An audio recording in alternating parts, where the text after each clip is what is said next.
pediátricos e em adultos,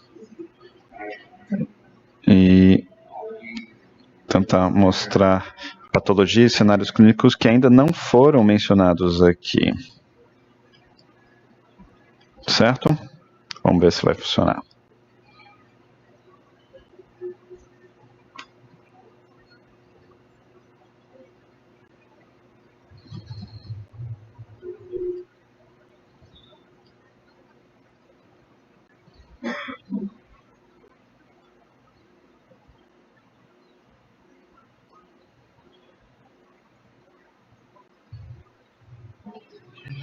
Então, aqui são alguns dos cenários clínicos e de imagem que eu quero ver com vocês nesses próximos minutos. Então, primeiro, nós vamos começar com esse caso do ano passado no meu hospital. Uma jovem de 19 anos com fraqueza no lado direito e um histórico de linfoma. Aqui estão as imagens. E existe uma região no sinal.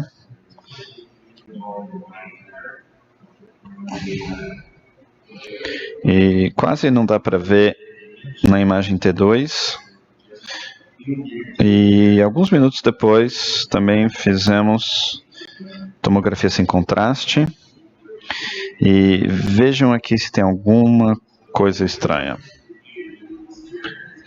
Então, é isquemia aguda, né? Um derrame isquêmico, linfoma, leucoencefalopatia tóxica, desmelinização ou encefalite. Eu tenho certeza que cada um já deve ter uma resposta na sua mente. Aqui talvez um pouco mais alto. Vocês podem ver que um infarto de tamanho moderado envolve a substância branca e córtex adjacente. E aqui exclusivamente na substância branca. Eu não sei se vocês concordam comigo, mas lembra o mapa do estado de São Paulo? Não sei. Aqui um exemplo de um linfoma primário, que podemos ver nessa imagem.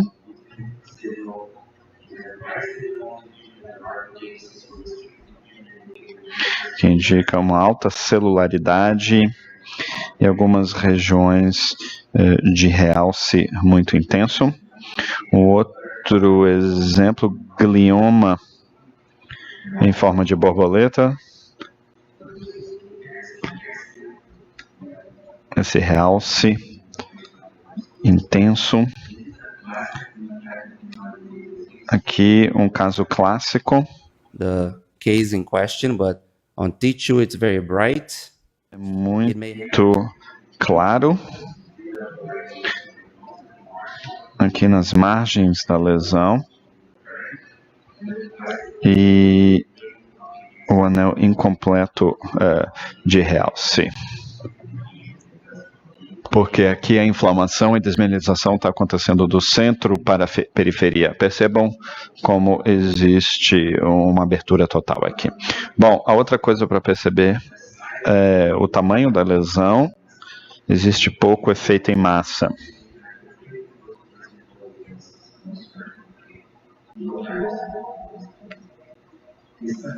Encefalite, o exemplo herpes tipo 1. Percebam que envolve o hipocampo, mas não exclusivamente, geralmente também envolve ânculos e comumente a ínsula também. Muitas vezes diagnosticamos de uma forma bilateral e assimétrica, como neste caso. Então, o T2 flare de difusão, e percebam aqui cometendo a substância cinzenta, que é o vírus que está residindo em uma das regiões gânglio trigêmeo e tem neurotropismo, ou seja, vai e acomete os neurônios, e não apenas a substância branca. Pode ser hemorrágico, como sabemos, e também realce e do córtex em si, como neste caso, que podemos ver aqui. Então, o diagnóstico neste caso não tinha muito a ver com os outros achados. Alguém sabe que fármaco ou que droga está envolvida aqui? É verdade, é um outro caso de toxicidade por metotrexato. Parece 2 mapas do estado de São Paulo, né? Então pode ser unilateral e existe a apresentação clássica, sintomas que se assemelham ao derrame. Então o residente achava que foi um derrame agudo e até chamarem meu grupo de manhã com a descrição do caso, o paciente estava melhorando, parece ser toxicidade aguda a metotrexato.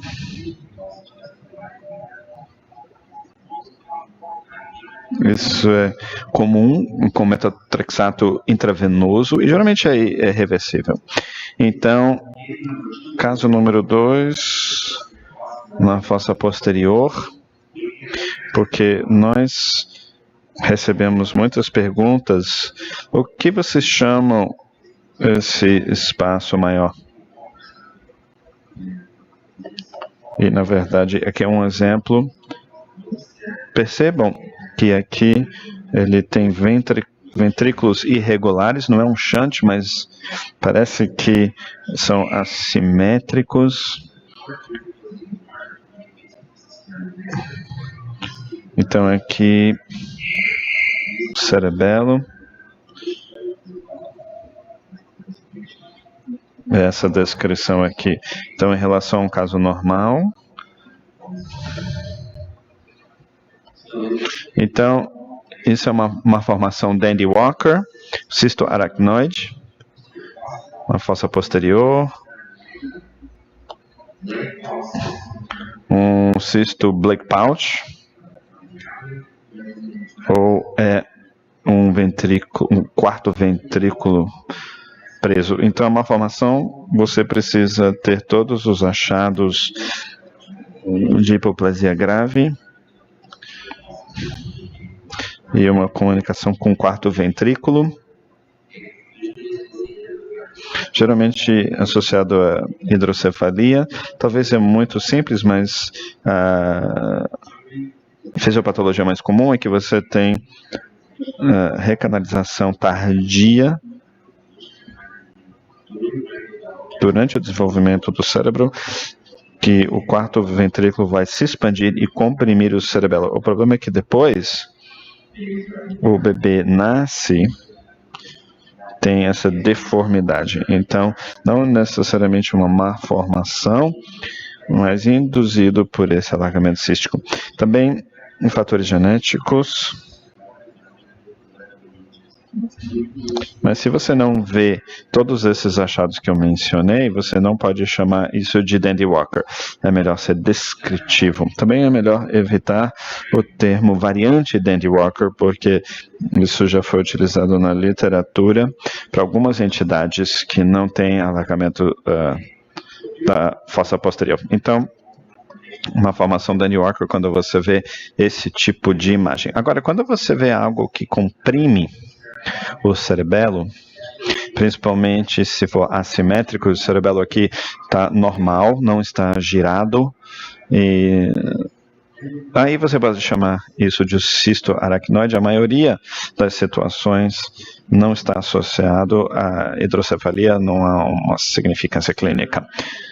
Cisterna magna, também sem significância clínica, só um alargamento dos espaços, sem rotação. E cisto Blake pouch, estruturas geralmente normais, e depois volta. Se vocês veem as ressonâncias, geralmente a gente vê isso em 20 semanas de idade, e se você continua acompanhando, a maioria volta à sua posição normal. Pode ou não estar associado a hidrocefalia. Então, ao invés de prestar atenção aqui que diz se há uma presença dessas entidades, o que precisamos lembrar na prática clínica é procurar hipoplasia, ou, sim ou não, hidrocefalia e efeito em massa. Se nenhum desses estiver presente, aí não importa o que você chama, é só uma discussão acadêmica. Então, nenhum efeito em massa, nenhuma hidrocefalia, você não precisa se preocupar. Você se lembra daquele caso original que eu mostrei? Essa é uma aparência muito comum, e isso ocorre principalmente nas crianças que têm leucomalásia. E como tem hemorragia intraventricular, com shunt, então não é incomum ter aderências que podem fechar o aqueduto, e a nível foramen magnum, percebam que não é hipoplástico ou girado. Então, muito mais comum do que Dandy Walker, quando você pega a imagem das crianças que nasceram prematuramente. Percebam o parâmetro de Luschka. Esse é um achado muito útil. A obstrução geralmente fica abaixo, bem aqui, tá certo? Agora, esse é um outro caso que eu não considero tão difícil, não sei se vocês concordam comigo, mas o paciente adulto, colaboração entre um dos meus colegas. Então, eu estive envolvido para dar a minha opinião, embora eu não trabalhava com os casos adultos nesse hospital. Então, me senti responsável. Quando você diz que há alguma coisa e o paciente vai para a cirurgia no dia seguinte, você aguarda aquele telefonema do cirurgião para dizer se você acertou o diagnóstico ou não. E esse telefonema nem sempre é agradável. Aqui a imagem, vocês podem ver que é uma massa na região pineal, mesma coisa aqui. E na imagem T2, que eu estou mostrando, um achado importante. Alguém sabe que estrutura é essa?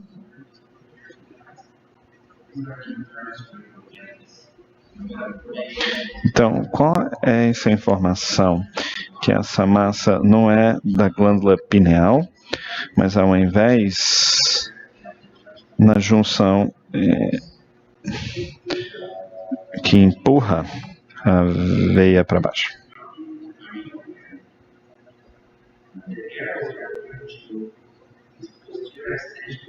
Aqui a extensão da massa na dura e talvez no seio. Então, esse é um tumor, um cisto. O que vocês acham? A, B, C, D ou E?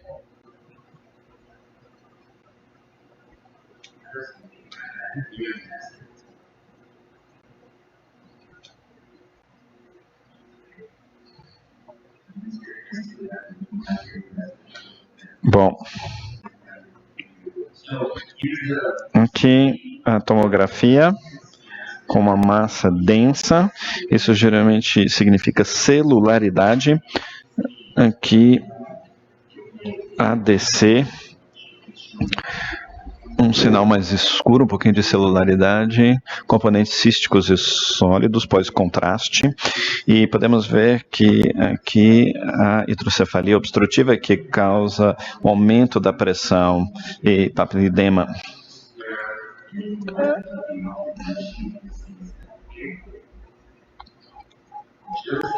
Agora, um tumor de células germinativas que pode acontecer na glândula pineal ou, em alguns casos, um tumor assíncrono com alta propensidade.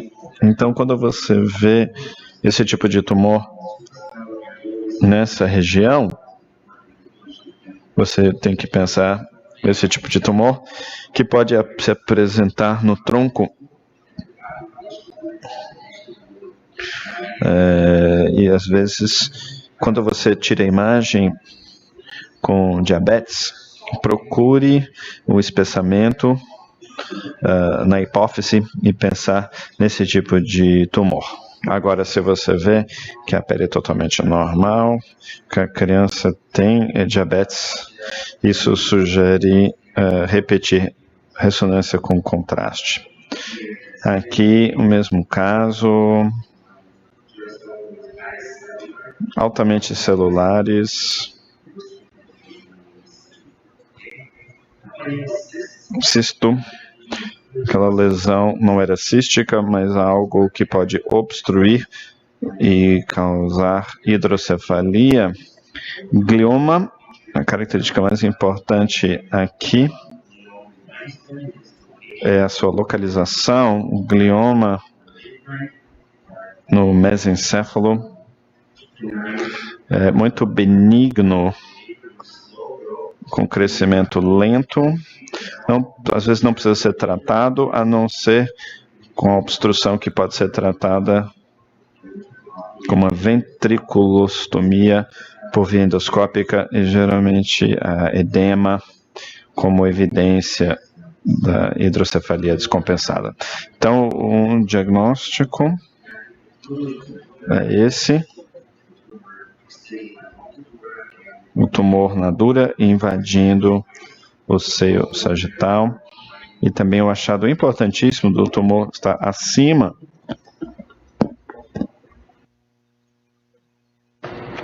aqui um outro caso, uma massa intracraniana, lesões que foram detectadas na tomografia da cabeça depois de um acidente de automóvel.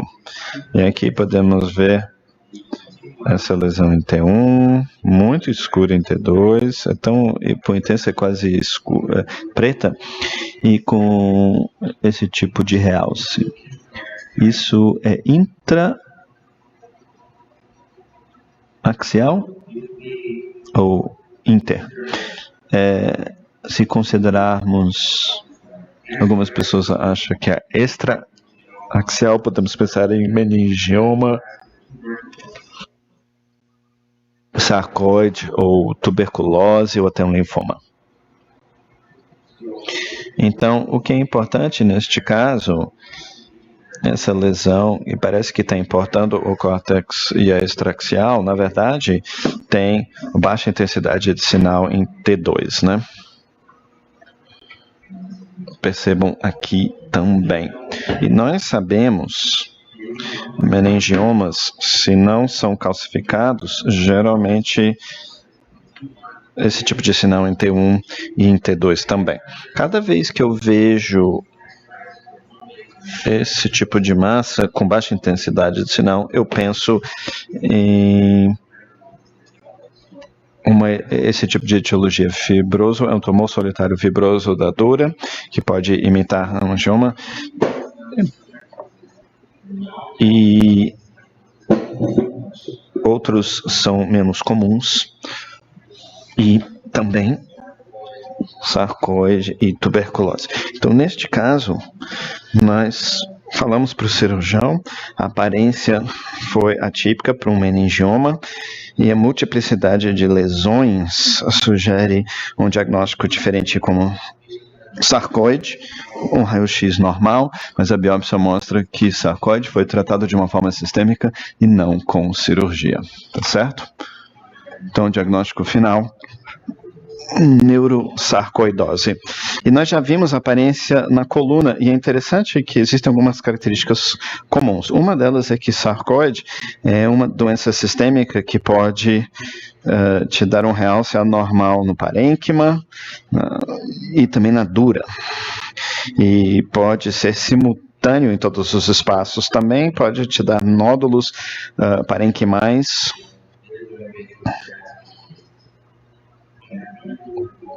acometimento dos nervos cranianos e faz parte do diferencial.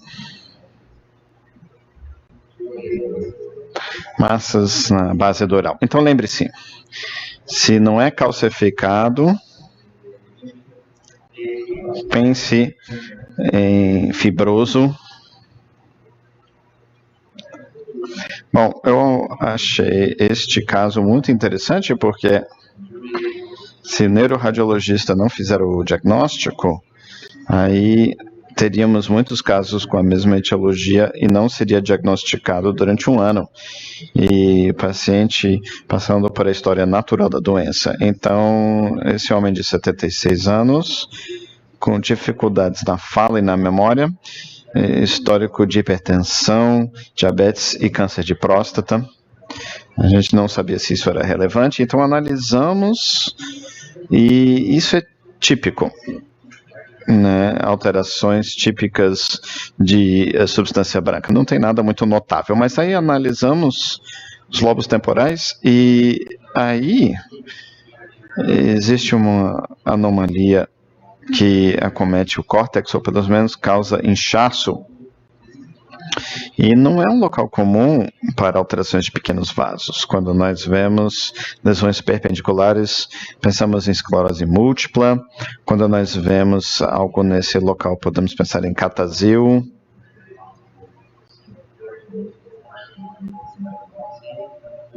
Mas neste caso, foi interessante que havia pequenas hemorragias.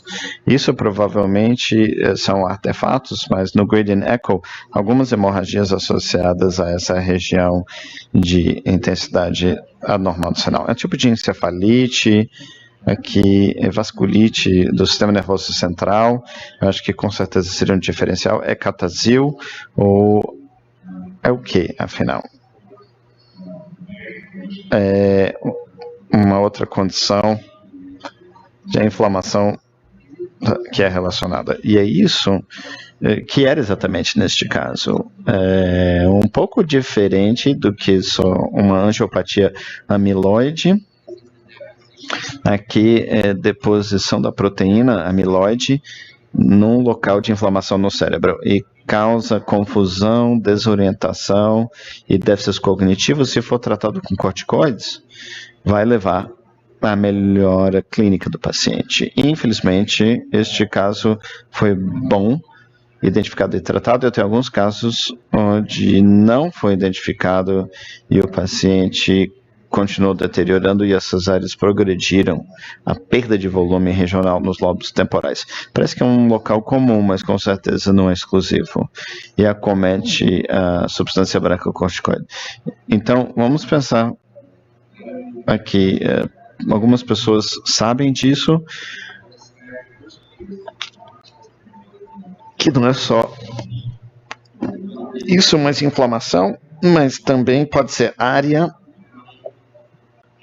e também é visto em estudos de fármacos para mal de Alzheimer que procuram remover proteína amiloide do cérebro, mas mobilizando aquela proteína pode iniciar uma reação inflamatória. Aqui os achados e também diferencial coisas comuns como microhemorragia hipertensiva.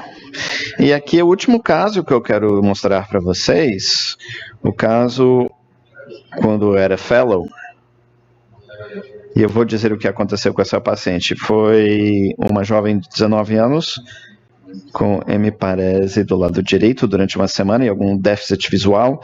Então, quando nós realizamos a tomografia, percebemos que não tinha nada cirúrgico, mas 2 lesões posteriores. Daí fizemos a ressonância e percebemos que essas 2 lesões foram muito hipotensas T1 com um anel hiperintenso, tão escuro como líquor. Pensamos, será que são lesões císticas? Em T2, nós percebemos que é que nem líquor, com exceção da periferia, que lembra edema. O córtex é poupado, mas existe acometimento do corpo caloso. E aqui são 2 lesões separadas. E o realce mostra um realce marginal, mas não um anel completo. Quando analisamos essas outras imagens, vejam a transformação parcial no centro da lesão e aqui também indo do centro para a periferia da lesão. Então, é um glioblastoma, linfoma primário, esclerose múltipla. Então, foi um caso de desmelinização e o diagnóstico foi feito de uma forma prospectiva. Infelizmente, eu acredito que algumas pessoas na equipe clínica se preocuparam com o envolvimento do corpo caloso, que acho que era por causa de edema ou desmelinização, e continuaram perguntando se poderíamos descartar um linfoma. E tem coisas que nós não podemos descartar. O paciente foi submetido a uma biópsia e era fluido que saiu do centro da lesão por causa da liquefação da substância branca. Então, doença de Marburg ou Sjogren's, eu acho que não é muito útil na prática clínica. Isso se comporta com uma agressividade variável, mas esses são os achados. E aqui um caso separado. Antes desse, aqui, glioma de baixo grau, submetido a uma biópsia, simplesmente é só fluido saindo da lesão. Se você vê uma lesão central cística com halo de substância branca e áreas incompletas de realce, então isso sugere desmelinização. Um fellow do hospital depois publicou na Neurographics sinais de imagem que conseguem predizer que uma imagem não é neoplásica. Esse é um artigo que eu recomendo e vocês vão reconhecer este caso neste artigo. Outra coisa, se você tem transformação cística, você perde o sinal dessa região do flare. Então, se assemelha muito ao T2-flare mismatch, que já foi mostrado anteriormente, indica o teor de água dentro da lesão. E muito obrigado, foi um enorme prazer interagir com vocês nesses poucos dias, estar aqui em Fortaleza, no Ceará, e eu espero voltar em breve. Muito obrigado.